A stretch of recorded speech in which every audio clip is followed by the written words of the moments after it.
કચ્છ જિલ્લામાં રાજાશાહી સમયગાળામાં થયેલા અનેક ઐતિહાસિક બાંધકામો આજે પણ શહેરોની શોભા વધારતા જોવા મળે છે। તેમાં જિલ્લાના મુખ્ય મથક ભુજમાં આવેલી રાજાશાહી સમયની જૂની શાક માર્કેટ ખાસ સ્થાન ધરાવે છે।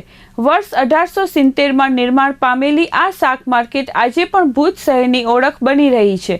વિનાશક કચ્છ ભૂકંપ દરમિયાન આ ઐતિહાસિક શાક માર્કેટને થોડું નુકસાન થયું હતું, પરંતુ ભૂકંપ બાદ તેની મરામત કરવામાં આવી હતી।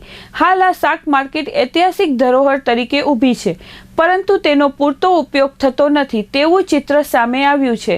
શાક માર્કેટની અંદર હવે બહુ ઓછા વેપારીઓ વેપાર કરતા જોવા મળે છે, જ્યારે શાક માર્કેટની બહાર રસ્તા પર હાથ લારીઓમાં વેપારીઓ શાકભાજી વેચતા જોવા મળે છે, જેના કારણે આસપાસના વિસ્તારમાં ટ્રાફિકની સમસ્યા સર્જાય છે। આ મુદ્દે શાક માર્કેટની અંદર બેસતા વેપારીઓએ ચંચળ ન્યૂઝ સાથે વાતચીતમાં જણાવ્યું હતું કે જો યોગ્ય વ્યવસ્થા કરવામાં આવે અને તમામ શાક વેપારીઓને શાક માર્કેટની અંદર જ બેસાડવામાં આવે તો બહારના રસ્તાઓ પર થતી ટ્રાફિક સમસ્યાનું નિવારણ શક્ય છે। સાથે સાથે ઐતિહાસિક શાક માર્કેટનો યોગ્ય ઉપયોગ પણ થઈ શકે તેમ છે। સ્થાનિક નાગરિકો પણ માંગ કરી રહ્યા છે કે ભુજની આ ઐતિહાસિક ધરોહરને જીવંત રાખવા માટે તંત્ર દ્વારા યોગ્ય આયોજન અને વ્યવસ્થાઓ કરવામાં આવે, જેથી શહેરની શોભા સાથે સાથે ટ્રાફિક સમસ્યાનો પણ ઉકેલ આવી શકે। ગ્રાહક તો માર્કેટમાં આવે, લેખેલા આવે છે, બાંધેલા હોય તો ગ્રાહક આવે।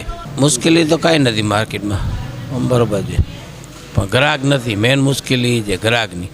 માર્કેટમાં જો બધા જણા આવી જાય બેસવાવાળા તો જ માર્કેટ હાલે, નકર ના હાલે। આજે માર્કેટમાં 8 જણા બેઠા હોય એનામાં માર્કેટ ના હાલે। આજે બારે બેઠા હોય તો બહારથી લઈને હાલે છે, અંદર આવવાનું કોઈને છે જ નહીં। બારે ન હોય તો અંદર ગમે લઈ આવવાના જ છે ને માર્કેટમાં। 8 થી 10 જણા બેઠા હોય છે, 101માં 8 ચાલુ છે ખાલી। બાજુમાં બધા બેકા આવી જાય તો ગ્રાહકી જામે, નકર ન જામે। આજે બધે બહાર જે બધા બેઠા છે એને અંદર બેસાડી દે તો વ્યવસ્થિત થઈ જાય। બધે બહારથી ઉઠાડી દે, ખાલી બેસે કે ન બેસે એનો કાંઈ મતલબ નથી। એમ કે અમે અંદર અમારા બાકડા નથી, અમે અંદર ન બેસીએ, અમારા નામના લખી દો તો એ તો કોઈ ધણીનો કોઈ ધણી ન થાય ને। આજે તમારો કે મારો બાકડો છે એ તો બીજાને લખી ન દે ને, એ પોતે ભાડે લઈને બેસે, અંદર બેસાડે તો નકર ઉતાડી દે, કહી દે। માધાપરમાં જેમ હતી માર્કેટ ખુલી ને બધે બહારે બેસતા તો માર્કેટ બંધ થવા આવી તો એ લોકો કેવું કર્યું, બહારે કોઈ બેસે જ નહીં, 2 કિલોમીટર માર્કેટની છેટે એવી રીતે બેઠે, નકર માર્કેટની અંદર બેસે ને દંડ કરે। એટલે માર્કેટ આજે એ નહીં, માર્કેટ આજે ધમધમે છે। મેઇન પ્રોબ્લેમ એ છે માર્કેટમાં બેસે તો જ હાલે, નકર ના હાલે। અત્યારે કાંઈ ઠીક હોય છે, પહેલાં જેવી નથી, નકર આ માર્કેટમાં હાલવાની જગ્યા નથી ભૂકંપ પહેલાં।